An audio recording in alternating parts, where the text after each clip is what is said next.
Euzubillahimineşşeytanirracim. Bismillahirrahmanirrahim. Selamun aleyküm değerli Rehber TV izleyenleri. Allah'ın selamıyla siz değerli gönül dostlarımızı selamlıyoruz ve bir Saadet Yolu programıyla tekrar birlikteyiz. Kıymetli dostlar, bu hafta yine sizler için güzel bir program hazırladık. Bu güzel programımızı değerli bir konuğumuzla konuşacağız inşallah. Bu haftaki konumuz Mekke'nin fethine kısa bir giriş yapacağız. Mekke'nin fethi bize neyi anlatıyor? İlk fetih kalplerde mi gerçekleşmeli? Onu konuşacağız. Ardından kalpleri birbirine ısındıran en güzel amellerden bir amel olan Sıla-i Rahim'i konuşacağız inşallah. Ve tabi bu güzel konumuzu değerli bir konuğumuzla konuşacağız. Değerli konuğumuz Vaiz Hüseyin İnci hocam, hoş geldiniz. Hoş bulduk, sağ olun. İyisiniz inşallah. Teşekkür ederim. Siz de iyisiniz. Allah razı olsun, elhamdülillah diyelim. Değerli dostlar, programımıza başlayacağız. Ancak sizlerle birlikte başlayalım. Şöyle ki televizyonunuzun alt kısmında WhatsApp hattımız mevcut. Konuyla ilgili hadis, ayet, güzel görüşler, yorumlar, sözler gönderebilirsiniz WhatsApp hattımıza. Sizlerin de programa katkılarını bekliyoruz diyelim ve hocamıza dönelim. Kıymetli hocam, Mekke'nin fethi arefesindeyiz. Neler söylemek isteriz yani? Mekke'nin fethi bize ne anlatıyor? Ne tür bir ders çıkarmalıyız oradan? Evet. Bismillahirrahmanirrahim. Şimdi izleyicilerimizin malumudur. Peygamber Efendimiz Aleyhisselatü Vesselam Mekke'de doğmuştur. Orada yetişmiş, orada büyümüştür. Asıl memleketi Mekke'dir. Peygamberlik kendisine geldikten sonra maalesef müşrikler, yani inanmayanlar onu orada barındırmıyorlar. Onu öldürmeye teşebbüs ediyorlar. Onu çıkartmaya azmetmişler, karar vermişler. Peygamber Efendimiz Aleyhisselatü Vesselam da onların o düşüncelerinden dolayı Mekke'den, asli memleketinden, asıl vatanından çıkmak zorunda kalıyor. Hicri miladi 622 yılında Mekke'den Medine'ye hicret ediyor. Evet. Tabi hicret ettikten sonra belli bir süre Medine'de kalıyor. 628 yılında Hudeybiye Antlaşması yapılıyor. Daha sonrası da bu Hudeybiye Antlaşması aslında Peygamber Efendimiz Aleyhisselatü Vesselam'ın Müslümanların önünü açıyor. 630 yılında Allah-u Teala'nın da nasip etmesiyle, takdir etmesiyle 630 yılında Peygamber Efendimiz Aleyhisselatü Vesselam Mekke'yi fethediyor. Mekke'yi tekrar alıyor. Tabi Peygamber Efendimiz Aleyhisselatü Vesselam Mekke'yi savaşsız bir şekilde alıyor. Evet. Yani zoraki bir şekilde almıyor. Mekke'ye gittiği zaman Mekke halkı ona teslim oluyor. Yani gönüllerini, kalplerini ona teslim ediyorlar. Ona karşı çıkmıyorlar. Tabi burada Peygamber Efendimiz Aleyhisselatü Vesselam'ın davranışları etkili oluyor. Peygamber Efendimiz Aleyhisselatü Vesselam Mekke'yi fethettikten sonra Mekke'nin yönetimini yine kendilerine bırakıyor. Yani biz artık Mekke'yi fethettik, istediğimiz gibi davranalım demiyor. Yine yönetim diyor sizde kalsın. Oradaki tabi Müslümanlara bırakıyor ve o şekilde devam ettiriyor. Evet. Ayrıca kendisini öldürmeye teşebbüs eden, kendisini öldürmek isteyen o Mekke müşriklerini, onların arasında akrabaları da var. Belki yakın akrabaları da var. Onları affediyor. Onlardan intikam almıyor. Şöyle ki diyor ki bugün ben size diyor Hazreti Yusuf Aleyhisselam'ın kardeşlerine davrandığı gibi davranacağım. Bugün size diyor kınama yoktur. Yani nasıl ki Yusuf Aleyhisselam kardeşleri tarafından eziyet görüyor, kuyuya atılıyor. Yıllarca ailesinden uzak kalmasına sebep oluyorlar. Ölümüne teşebbüs ediyorlar. Fakat Yusuf Aleyhisselam gücü eline aldıktan sonra onlardan intikam almıyor, onları bağışlıyor. İşte Peygamber Efendimiz Aleyhisselatü Vesselam da ona işaret ederek diyor ki bugün ben Yusuf Aleyhisselam'ın kardeşlerine davrandığı gibi size davranıyorum. Bu şekilde Peygamber Efendimiz Aleyhisselatü Vesselam Mekkelilerin gönlünü, kalbini fethediyor. Evet, belki toprak olarak anlatılabilir. İşte Mekke fethedildi ama Peygamber Efendimiz Aleyhisselatü Vesselam aslında Mekke toprağı yanında oradaki insanların gönlünü, kalbini de fethediyor. Orada etkisi de intikam almamasıdır. Evet. Şimdi hocam burada çok güzel bir detay gördüm. Umarım izleyicilerimiz de fark etmişlerdir. Peygamber Efendimiz sallallahu aleyhi ve sellem ve sahabeler Mekke'yi fethettikten sonra Mekke fetih esnasında hani siz dediniz ya oradaki insanlara ben size Yusuf Aleyhisselam'ın kardeşlerini affettiği gibi affedeceğim. Yani size böyle davranacağım. Yani orada Yusuf Aleyhisselam'ı örnek göstermesi. Evet. Yani bir mesaj yok mu burada? Yani ben bir mesaj görüyorum. Hani sanki böyle kardeşliğe vurgu mesajı, ne söylemek istersiniz? Evet, yani aslında şöyle düşündüğümüz zaman tüm insanlık bir yönden kardeştir. Hayır, yani ben pardon, yanlış anlaşılmasın. Oradaki müşriklerle kardeş değil de hani oradaki Müslümanlara, kalbine böyle iman tohumu ekilen insanlara bir nevi bir kardeşlik mesajı da yok mu orada? Evet. Yani Peygamber Efendimiz Aleyhisselatü Vesselam şöyle ifade edelim, daha iyi anlaşılır inşallah. Kur'an-ı Kerim'de Allah-u Teala Hazreti Peygamber Aleyhisselatü Vesselam'ın her yönüyle bize örnek olduğu ifade ediliyor. لَقَدْ كَانَ لَكُمْ ف۪ي رَسُولِ اللّٰهِ اُسْوَةٌ حَسَنَ diyor Yüce Allah. Evet. Yani sizler için, yani ahirete ve Allah'a iman eden insanlar için diyor, Allah'ın Resulü'nde güzel örneklik vardır. Evet. Peygamber Aleyhisselatü Vesselam diyor size örnektir. Burada da örnekliği aslında ortaya çıkmış oluyor. Yani Yusuf Aleyhisselam nasıl intikam almamışsa, kardeşlerine nasıl davranmışsa, ey insanlar sizler de birbirinize öyle davranın. Evet. İnsanız, beşeriz. Zaman zaman birbirimize karşı hatalarımız olabilir, yanlışlarımız olabilir. Birbirimize kötü davranmış olabiliriz. Birbirimize zarar vermiş olabiliriz. Dedik ya, insanız, bazen şeytana kulak verebiliyoruz, nefse kulak verebiliyoruz, yanlış yapabiliyoruz. Ama karşıdaki hatasından vazgeçtiği zaman bizler de intikam peşinden koşmayacağız. Çünkü diyeceğiz ki o da kardeşimizdir. O bir hata yapmışsa ben hataya hatayla karşılık vermeyeyim. Onu affedeyim, affedici olayım ki Allahu Teala da ahirette beni affetsin, benden intikam almasın. Yani biz bugün kardeşlerimize, Müslüman kardeşlerimize nasıl davranırsak Allahu Teala da kıyamette, ahirette, mahşer gününde aynen bize öyle muamele edecek. Merhamet etmeyene. Merhamet olunmaz diyor Peygamber Efendimiz Aleyhisselatü Vesselam. Peki. Hocam şimdi tabii Mekke'nin fethinin de bir aşaması var. Yani böyle bir anda olan bir şey değil. Uzun bir süreç gerektirir. Bu süreç yani nasıl oldu? Yani Mekke'nin fethinden önce neler fethedildi? Evet. Yani şimdi hicret sonrasını düşündüğümüz zaman Peygamber Efendimiz, yani Medine'deki Müslümanlarla malum Mekkeli müşrikler arasında bir takım savaşlar oluyor. İşte Bedir Savaşı oluyor, Uhud Savaşı oluyor, Hendek Savaşı oluyor. Evet. En son Hudeybiye Anlaşması yapılıyor. Hudeybiye Anlaşması çerçevesinde aslında Müslümanlarla onlar bir anlaşma yapıyorlar. Diyorlar ki kimse işte birbirine karışmayacak. Yani herkes işine bakacak, herkes çalışmasına bakacak, önüne bakacak. Fakat kendileri sözlerinde durmuyorlar. Bir şekilde Peygamber Aleyhisselatü Vesselam'ın tarafında olan insanlara zarar veriyorlar. Ve bu anlaşma bozulmuş oluyor.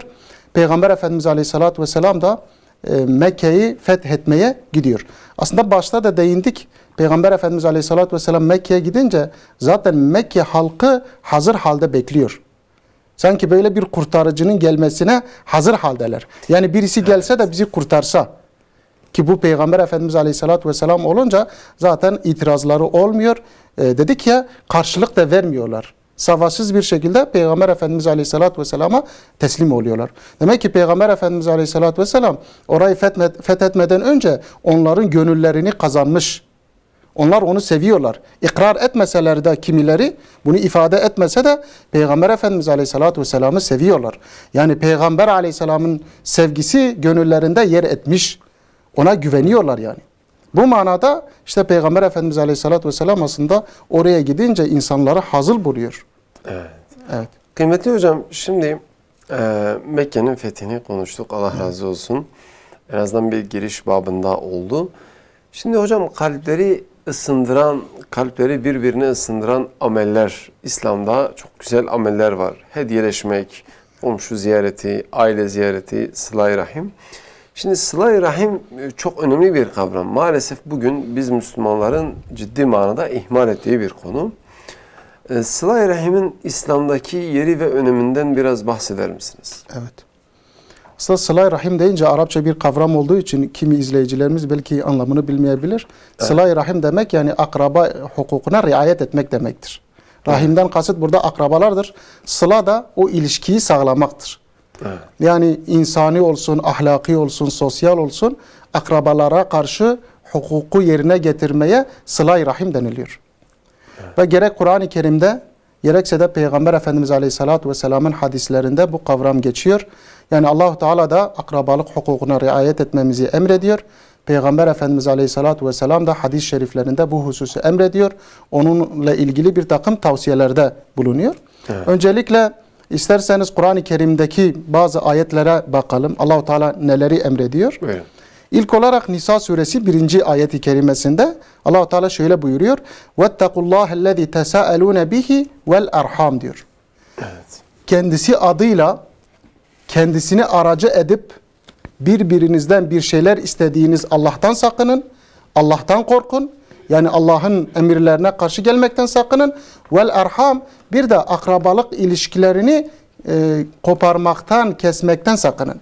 Yani aman aman, eğer Allah'a iman ediyorsanız, Allah'ın emirlerine karşı gelmek istemiyorsanız akrabalık ilişkilerini de kesmeyin. Bakınız, Allah-u Teala bizi yaratmış, bize sayısız nimetler de vermiştir. Fakat sünnetullah gereği bizi tek başımıza yaratmamış. Biz bir aile içinde varız. Akrabalarımızla birlikte varız. Toplumla birlikte varız. İnsanlıkla birlikte varız. Yani tek başımıza bir hayat süremiyoruz. Bunu hiçbir zaman göz önünde çıkarmamamız gerekiyor. Her zaman bu göz önünde olacak. Ama hocam sanırım burada bir emir var. Kesmeyin. Evet. Yani akrabalık ilişkisini kesmeyin. Yani bu sıla-i rahim sanırım bir tavsiyeden öte bir şey. Ne demek istersiniz? Evet. Yani elbette ki Allahu Teala Kur'an-ı Kerim'de emir kalıbında ifadeler kullandığı zaman çoğu zaman bu bizim için emri vücubiyeti ifade eder. Yani bunu yapın derken isterseniz yapın değildir. Yani bunu yapmak zorundasınız. Nasıl ki namaz kılın dediği zaman yani isterseniz namaz kılın anlamını taşımıyorsa, burada da yani akrabalık ilişkilerini kesmeyin derken isterseniz kesmeyin demiyor. Muhakkak kesmeyin, buna riayet edin. Eğer keserseniz zaten birazdan bazı ayet-i kerimeler okuyacağız. Bunun cezası olacaktır. Bunun sorumluluğu vardır. Bunun vebali vardır. Onunla ilgili zaten birazdan ayet-i kerimeler okuyacağız inşallah. Buyurun hocam. Yine Nahl suresi 90. ayet-i kerime, Müslüman erkeklerin malum olduğu, kendileri için malum olduğu bir ayet-i kerime. Çünkü cuma günleri hutbelerde okunan bir ayet-i kerime. Ömer bin Abdülaziz döneminden itibaren hutbelere konulmuş bir ayet-i kerime. İnna Allaha ya'muru bil adli vel ihsani ve ita'i zil kurba ve yenha anil fahşai vel munkeri vel bagi ya'izukum leallekum tezekkerun. Şimdi bu ayet-i kerime her cuma günü ikinci hutbede son olarak okunuyor. Yani imam bunu okuyup aşağı iniyor. Aslında bunun anlamı bizler için çok önemli.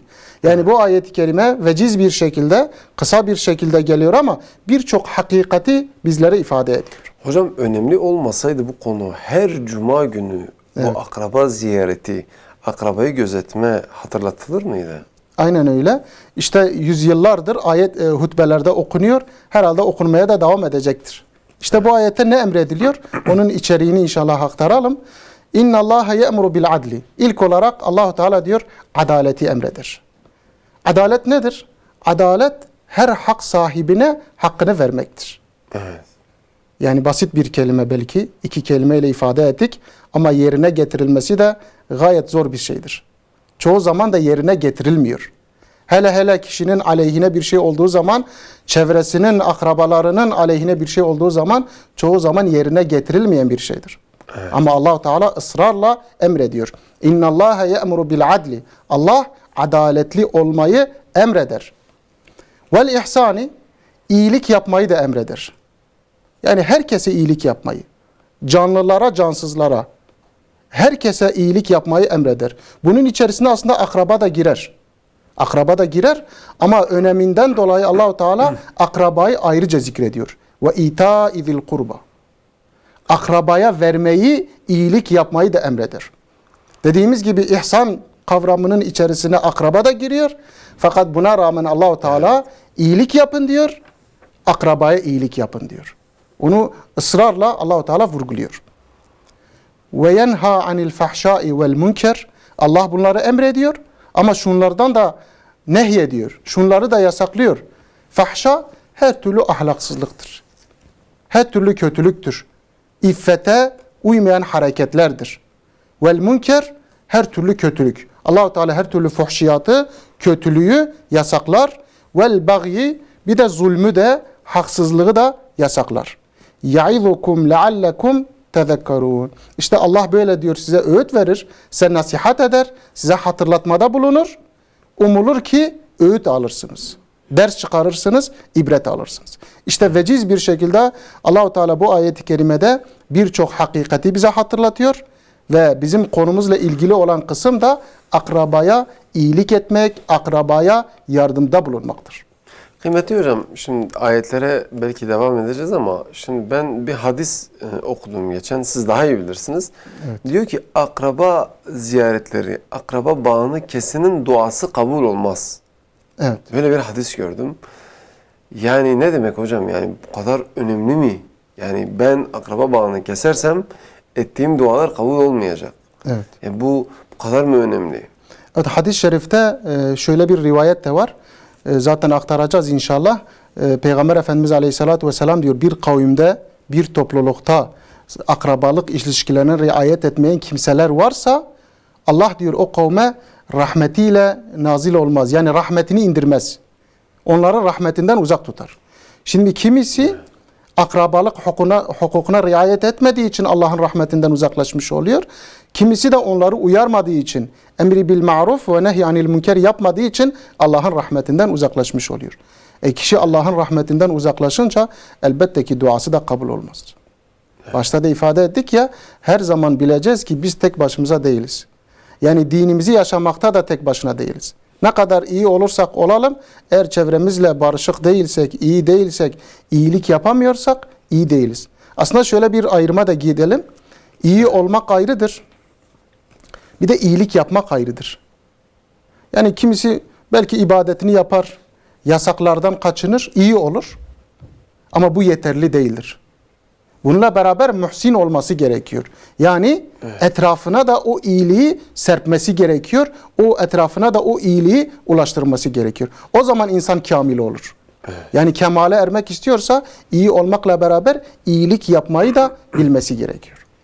Sanırım hocam az önce okuduğumuz ayette Allah-u Teala iyi olmaktan ziyade iyilik yapmayı emrediyor değil mi? Evet. Yani daha önemli belki bir kavram. Kıymetli hocam, bu konuyla ilgili başka ayet-i kerimelerimiz var mı? Yani evet. Bir iki ayet daha okuyalım inşallah. Ondan sonra Peygamber Efendimiz Aleyhisselatü Vesselam'ın belki tavsiyelerine geçeriz. Ra'd suresi... Hocam bu arada özür diliyorum. Ayet-i kerimemize başlamadan önce bazı sorularımız var. Bugün izleyicilerimiz bizleri yalnız bırakmıyor. Her hafta olduğu gibi teşekkür ediyoruz. Bir izleyicimiz yazmış ki benim komşularım Müslüman, hatta hani başörtü takıyorlar ama işte yılbaşını çok kötü bir şekilde kutladılar. Hani aradaki mesafe nasıl olmalı? Yani komşu günahkar olsa, işte efendime söyleyeyim, hani halala harama dikkat etmese, yani neler söylemek istersiniz? Yani bizim diyalogumuz onlara nasıl olmalı? Evet. Bir iki kelimeyle bunu da... Yani elbette ki yılbaşını kutlama bir Müslümana yakışmaz. Yani bir Müslüman yılbaşını kutlamaz. Fakat maalesef cehalet toplumumuzda yaygınlaşmıştır. Müslüman olduğu halde yılbaşını maalesef kutlayanlar oluyor. Günahtır tabi. Fakat biz yine de komşularımızla iyi davranmamız gerekir. İlişkimizi kesmememiz gerekir. Yapmış olduğu hareketin yanlış olduğunu onlara güzel bir üslupla ifade etmemiz gerekir. Yani eminim ki komşumuz da bunun bilincinde olmuş olsaydı, o hareketin yanlış olduğunu bilmiş olsaydı belki de yapmazdı. Yani ilişkimizi kesmeyeceğiz. Fakat o hareketin de yanlış olduğunu, Müslümanlara yakışmadığını en güzel şekilde ifade edeceğiz. Peki. Hocam Ra'd suresinden başlayalım. Ra'd suresi 25. ayet-i kerimede Allah-u Teala şöyle buyuruyor. وَالَّذ۪ينَ يَنْقُدُونَ اَحْدَ اللّٰهِ مِنْ بَعْدِ مِيثَاقِهِ. Allah'a söz verdikten sonra, sağlam bir şekilde söz verdikten sonra, işte ya Rabbi ben kötülük yapmayacağım. Ya Rabbi ben haksızlık yapmayacağım. Ya Rabbi ben akrabalık hukukuna riayet edeceğim. İşte ya Rabbi ben namaz kılacağım. Ya Rabbi ben emrine karşı gelmeyeceğim. Bunu geniş düşünebiliriz.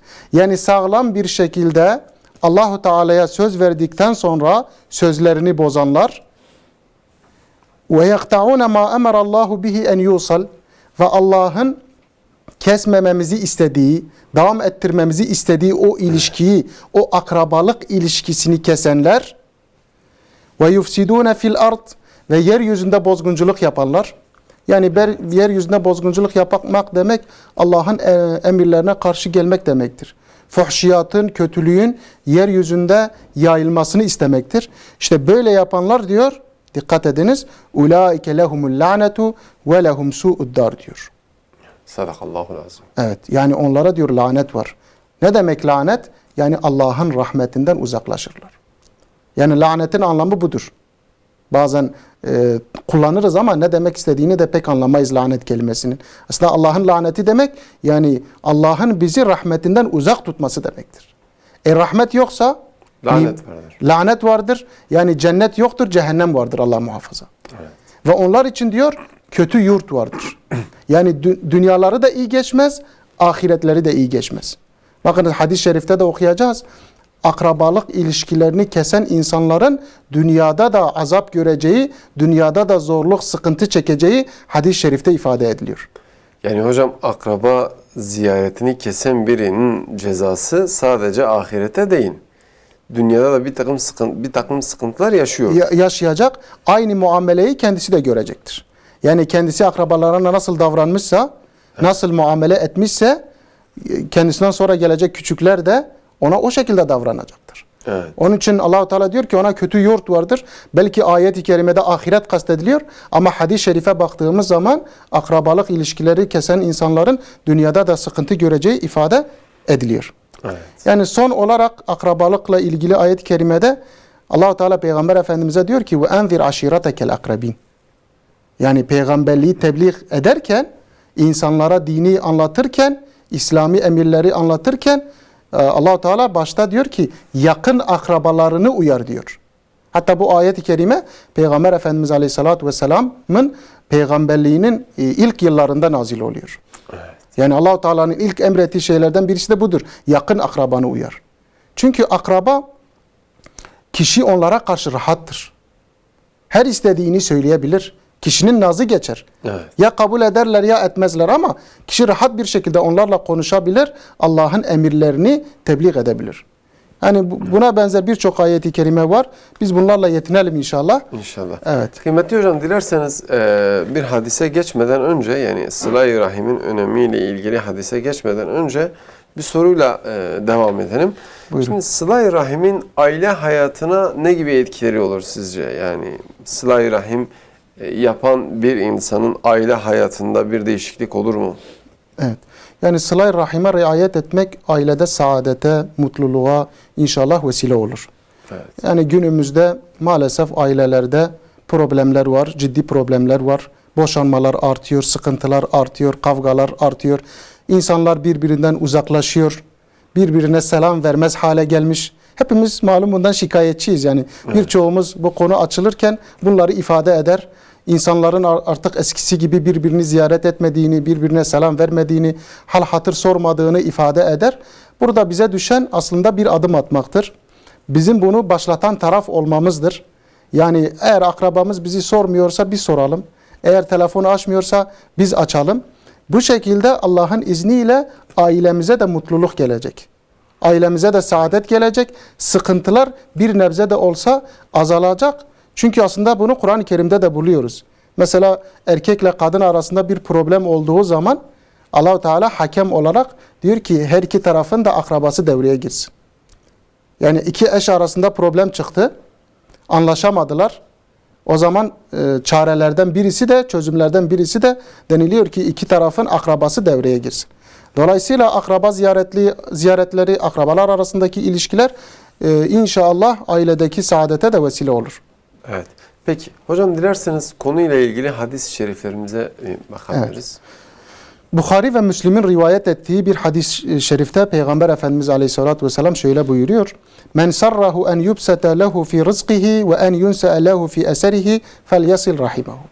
Yani diyor ki kim rızkının genişlemesini istiyorsa, rızkının bollanmasını istiyorsa, parantez içinde istemeyen yoktur.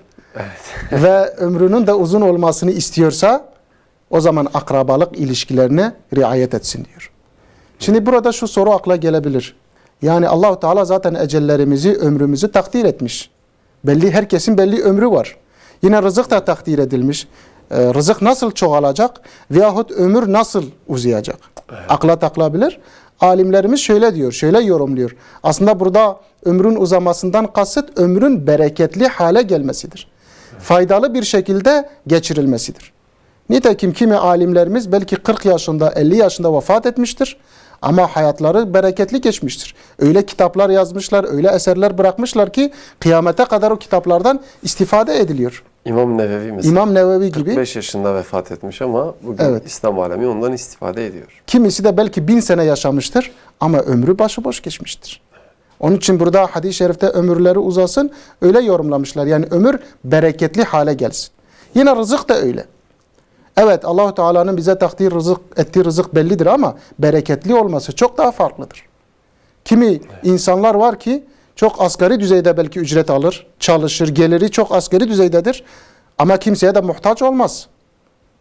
Alnının akıyla hayatını geçirir. Ama Yani kimi aslında hocam Allah onu kimseye muhtaç etmez. evet, Değil mi? elbette ki öyle. Evet yani. Kendisi de o sünnetullah'a göre hareket ettiği için, Aynen, aynen. israftan kaçındığı için, haddini çizgisini bildiği için ve harama bulaşmadığı için Allah bereketlendiriyor.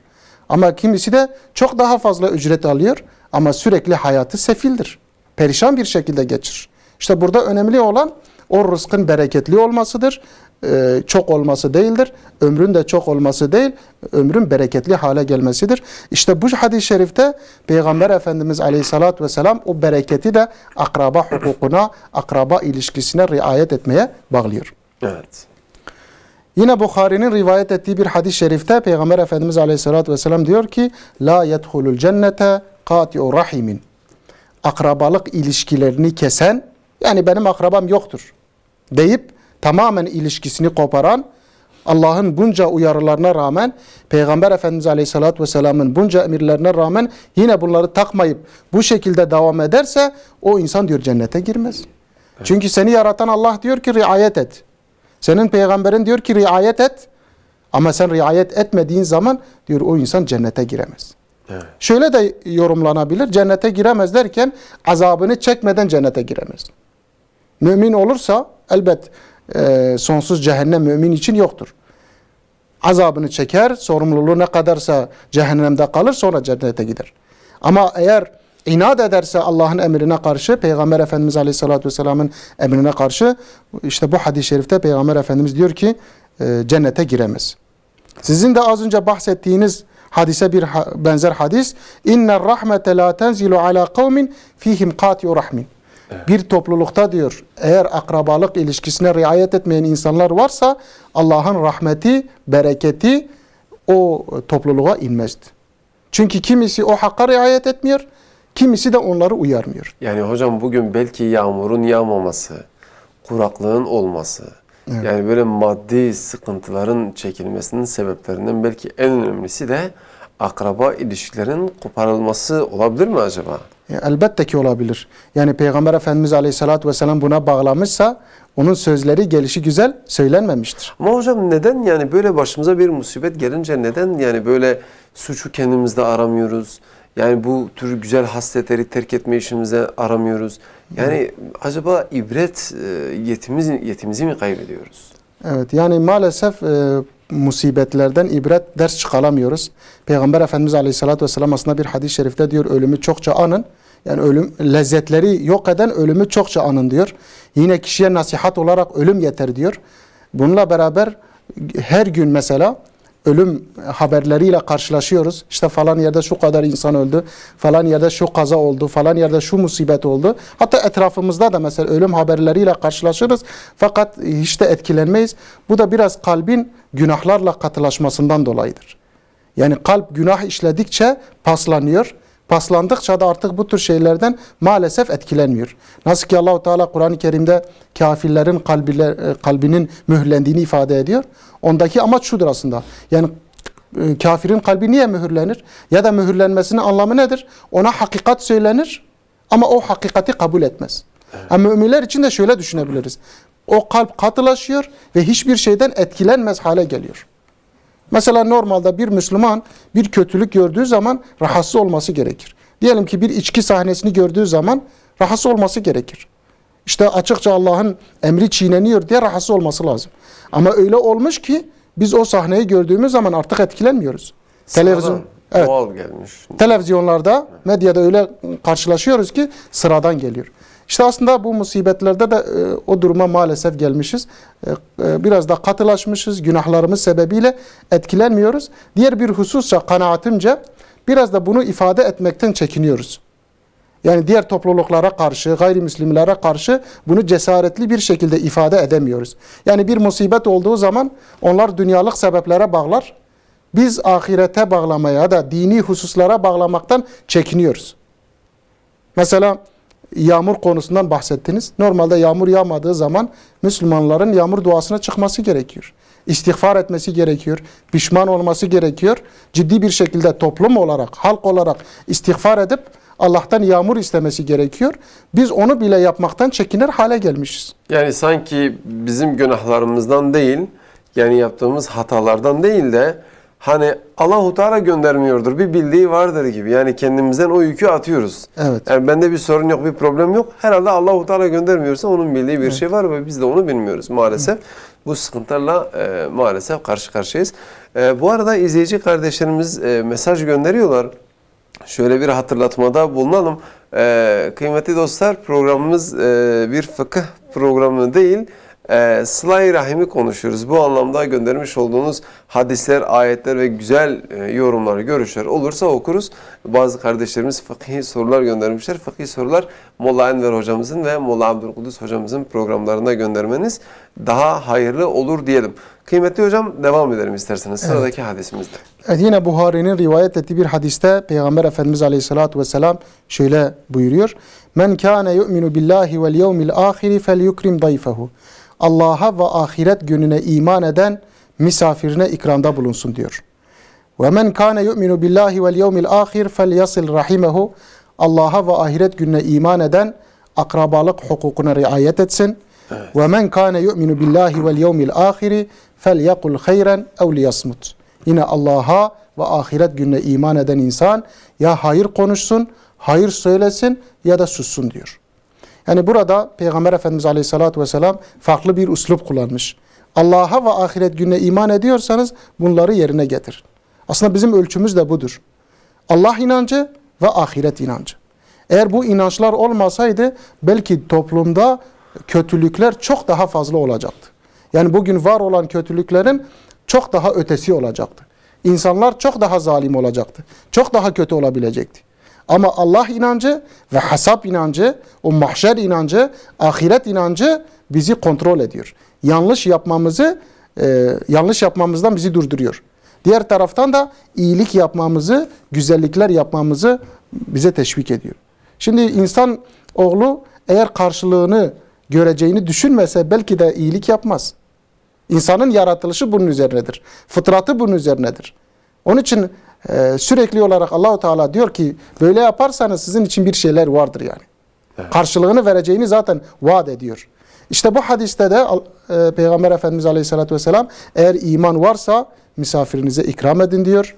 Akrabalık hukukuna riayet edin. Ederseniz ahirete karşılığını göreceksiniz. Ve diyor ki ya hayır konuşun ya da susun. Fakat maalesef bugün insanların dilini susturmak çok daha zordur. Evet. Yani herkes her konuda uzman olabiliyor. Hele dini konuda herkes uzman.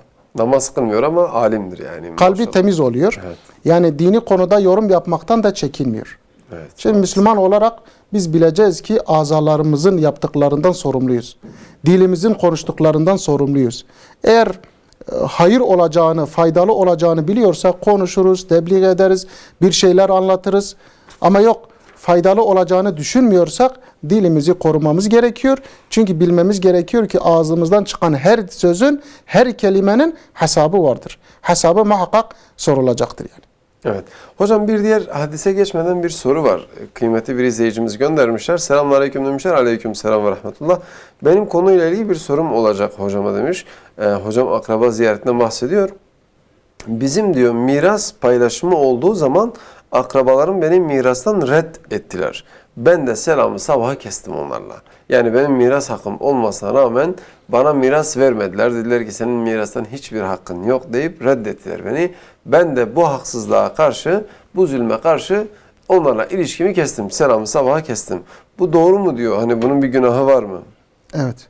Şimdi tabi mirasa hak etmiş midir onu bilemeyiz hukuksal olarak. Yani akrabalık derken neyi kastetmiş kardeşimiz onu bilemeyiz ama Diyelim ki mirasa hakkı var ve karşı taraf vermiyor hocam. Önce evet, buradan başlayalım. o şekilde başlayalım o zaman. Aslında mirasa hakkı olmasa dahi ayet-i kerimede şu ifade ediliyor. Miras taksiminde diyor eğer akrabalarınız gelirse yanınızda velev ki hakları olmasın. Yani diyelim ki mirasta uzaktırlar, miras hakları yok. Bir şeyler diyor onlara verin. Bu ayet-i kerimede bu hakikat ifade ediliyor. Evet. Ama kişi mirasa hak etmiş, buna rağmen verilmemişse vermeyen insan bundan mesuldür, sorumludur. Kul hakkı yemiştir. Yani biz nasıl ki yabancının malını yediğimiz zaman, bir şeyini elinden aldığımız zaman kul hakkı yemiş oluyoruz.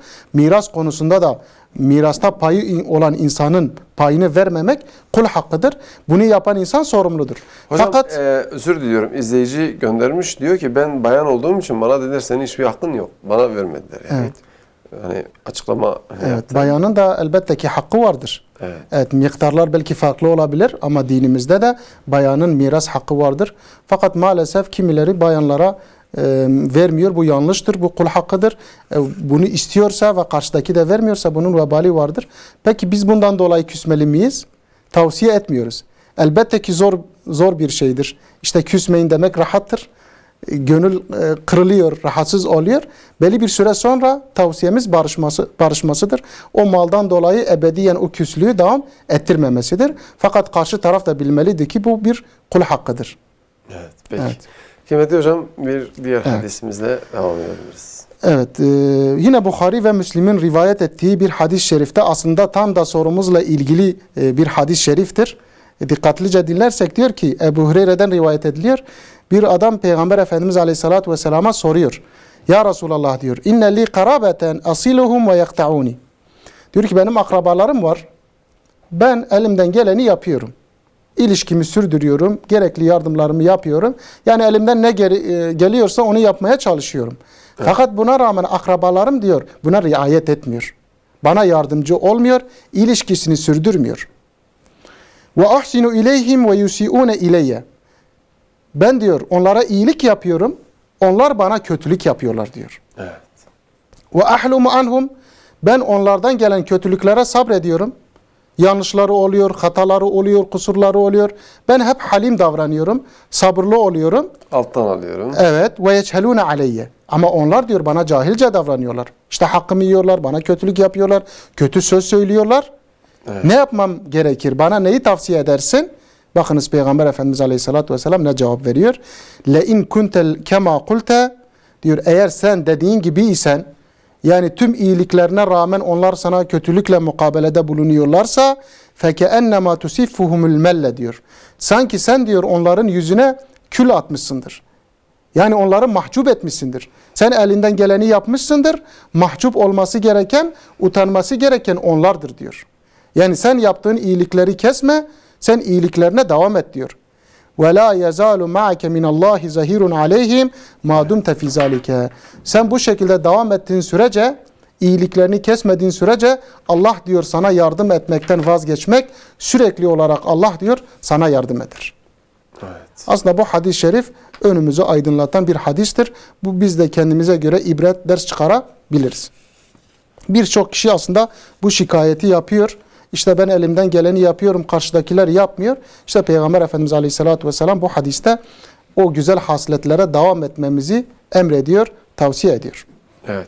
Kıymetli hocam şöyle bir sorumuz var dilerseniz. Bir izleyicimiz göndermiş.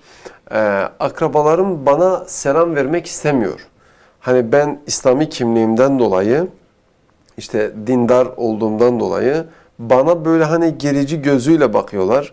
İşte geride kalmış gözüyle bakıyorlar. Sakalımdan dolayı, İslami hayatımdan dolayı bana selam vermek istemiyorlar. Beni görünce işte yönlerini çeviriyorlar. Bakmak istemiyorlar. Ben ne yapmalıyım burada?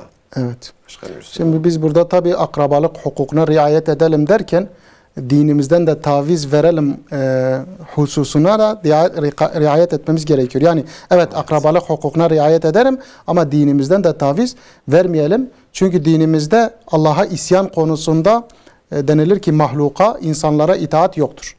Yani eğer çevremiz, akrabamız dinimizi yaşadığımızdan dolayı bizi rahatsız ediyorsa ya da ilişkisini kesiyorsa bizim burada hassas olmamız gerekiyor. Hassas bir çizgiyi takip etmemiz gerekiyor. Eğer onların bizden istediği ibadetimizi bırakmak ise elbette ki ibadetimizi bırakmayacağız. Maalesef diyelim ki sakalımızı kesmemizi, onlar gibi giyinmemizi, onlar gibi davranmamızı istiyorlarsa elbette ki bu konuda onlar gibi yapmayacağız. Ama mümkün mertebe belki bağrımıza taş basacağız ve o ilişkiyi devam ettirmeye çalışacağız. Yani onlara da o dinin, o yaşantının güzelliklerini aktarmaya çalışacağız. Umulur ki Allahu Teala onların kalbini de çevirir. Bir gün gelir onlar da bizim gibi düşünmeye başlarlar. Evet. Kıymetli hocam bir soru daha var. Evet. Şimdi bir teyzemiz yazmış. 62 yaşında bir teyzemiz. Selamünaleyküm demişler. Aleykümselam. Diyor ki benim 4 tane kızım var. Benimle konuşmuyorlar. Ve diğer herhalde 4 tane kızım hiçbiri benimle konuşmuyor. Ne arıyor ne soruyor. 6 aydır hiçbir şekilde beni aramıyorlar. İşte demişler ki biz onu aramayacağız. O da işte bize diz çökecek hani teyzemizin tabiriyle. Yani annemiz bizim emrimizin altına girene kadar biz onu arayıp sormayacağız. Diyor ben de onları bu yaşına kadar okuttum. Onlara dinlerini öğrettim. Onlara güzel muamelelerde bulundum ama ben onları ararsam beni küçük düşürecekler. Bundan dolayı ben onları aramak istemiyorum. Hocam ne demek istiyor burada? Evet. Yani burada şimdi çocukların anne babaya karşı hakları, hukukları vardır. Anne babanın da çocuklar üzerinde hak, hukukları, sorumlulukları vardır. İki tarafın da bu hak, hukuka riayet etmesi lazımdır. Ama çocukların anne babaya çok daha fazla saygılı olması gerektiğini bilmemiz gerekiyor. Kur'an-ı Kerim'de Allah-u Teala onlara öf bile demememiz gerektiğini bizlere ifade ediyor. Yani burada çocukların çok daha hassas olması gerekiyor. Annelerine böyle bir söz söylemeleri hiçbir şekilde Müslüman olarak onlara yakışmıyor. Tabi aralarındaki meseleyi bilmemekle birlikte bizim tavsiyemiz böyle kutuplaşmaya gitmemeleridir. İnatlaşmaya gitmemeleridir. İnatlaşma hiçbir tarafa da fayda vermez. Teyzemize de tavsiyemiz yani eğer telefon açma faydalı olacağını düşünüyorsa açsın. Eğer şu anlık açsam işte faydalı olmaz daha da kötü olur diyorsa biraz bekler, ortamın yumuşamasını bekler, onlar için dua eder. Nitekim anne babanın evlatlarına olan duası inşallah makbuldür. Onların o yanlışlarından dönmesi için duada bulunur. Eğer şu an uygun görmüyorsa daha sonra telefonu açar. Kıymetli hocam şimdi buradaki teyzemiz ve çocuklarının durumunu biz bilmiyoruz. Belki çocukları da dinlemek lazım ama bir evlat kendisini 9 ay boyunca karnında taşıyan, yediren, içiren, büyüten, okutan, yemeyen, yediren bir anneye tavır alma gibi bir hakkı var mı? Yani küsme gibi bir hakkı var mı? Elbette ki yoktur. Aslında dünyada Allahu Teala'dan sonra en çok hakkı üzerimizde bulunan anne babalarımızdır. Çünkü bizi yaratan Allah'tır ama dünyaya gelişimize vesile olan, mecazi anlamda da olsa dünyaya gelişimize vesile olan anne babamızdır. Yani evlatlara hiçbir şekilde böyle davranmak yakışmaz. Ama anne babalar olarak da evlatlarımız böyle yanlışlıklar yapıyorsa onlarla inatlaşmayalım. Düzelmelerini bekleyelim. Onlar için duada bulunalım inşallah. Evet. Hocam son bir hadis varsa onu alıp programımızı bitireceğiz inşallah. Evet. Şöyle bir hadis-i şerif var. Vaktimiz tamamlandı mı? Hocam 1-2 dakikamız var. Evet. Ebu Süfyan anlatıyor. Bizans kralıyla bir diyalogu oluyor. Bizans kralı ona soruyor. İşte bu peygamberlik iddiasında bulunan kişi diyor. Sizden ne istiyor? Size neyi emrediyor? Falan. Ebu Süfyan diyor ki Peygamber Efendimiz Aleyhisselatü Vesselam için bize Allah'tan başkasına ibadet etmememizi istiyor. Ona hiçbir şey ortak koşmamızı istemiyor. Babalarımızın, ecdadlarımızın söylediği o yanlış şeyleri bırakmamızı istiyor. Evet. Ve bize diyor namazı, doğruluğu, iffetli olmayı ve akrabalık hukukuna riayet etmeyi emrediyor. Yani Bizans kralı Ebu Süfyan'a peygamber size neyi emrediyor derken Ebu Süfyan bunları anlatıyor. Evet. Ve bu sözler o kralın gönlünün yumuşamasına hatta Müslümanlığa meyletmesine de sebep oluyor. Kimisi Müslüman olmuş diyor, kimisi olmamış diyor. O önemli bir husus değil ama bu sözler o kralın kalbinin dine yaklaşmasını da gerektiriyor. İşte Peygamber Efendimiz Aleyhisselatü Vesselam birçok hadisinde bizlere emrediyor, tavsiye ediyor. Kendisi de en güzel şekilde bunları yerine getirmiştir. Yani sadece söylemekle kalmamış. Aslında anlatacaktık ama vaktimiz kalmadı. Onun hayatında da akrabalık hukukuna riayet ettiğini gösteren birçok örnek mevcuttur. Evet. Kıymetli hocam, bizleri kırmayıp buraya kadar geldiğiniz için ve programımıza böyle güzel katkılarınızdan dolayı sizlere çok teşekkür ediyoruz. Allah razı olsun. Böyle bir imkanı verdiğiniz için ben teşekkür ederim. Sağ olun. Allah razı olsun. Kıymetli dostlar, bu haftaki konumuz sıla-i rahimdi, akraba ziyaretiydi, iyilik etmekti. Yunus Emre tabi bir şiirinde bir kez gönül yıktın ise bu kıldığın namaz değil, 72 millet dahi elin yüzün yumaz değil. Bir gönülü yaptın ise eteğin tuttun ise bir kez hayır ettin ise binde bir ise az değil demişler. Bu konuyla ilgili, bu konunun önemiyle ilgili diyelim. Kıymetli dostlar, haftaya aynı gün ve aynı saatte görüşmek üzere. Hepinizi Allah'a emanet ediyorum. Esselamu Aleyküm ve Rahmetullahi ve Berekatuhu.